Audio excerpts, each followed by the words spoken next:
Güneş doğsun benim için, seher benim çıktıklarım.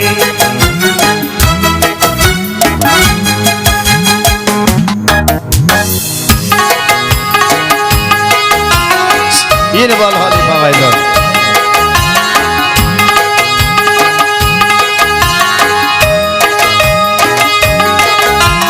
Seher benim çıktıklarım. Güneş doğsun benim için, seher benim çıktıklarım. Güneş doğsun benim için, havarıcım dolayım, salla gitsin benim için. Havarıcım dolayım, salla gitsin benim için.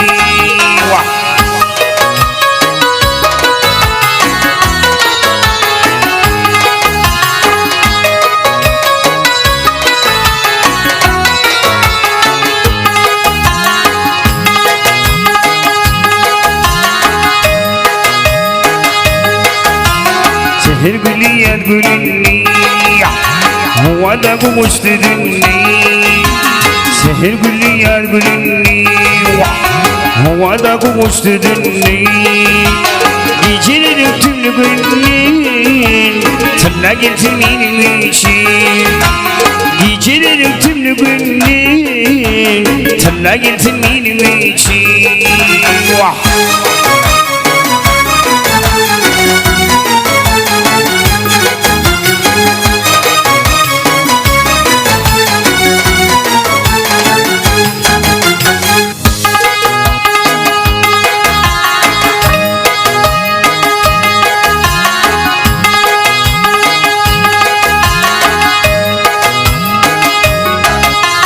Bulutların arasından, kirpiklerin arasından. Bulutların arasından, kirpiklerin arasından. Bağlar içileri zindi, sana gelsin benim için. Bağlar içileri zindi, sana gelsin benim için. Yarım gelsin benim için, salla gitsin benim için.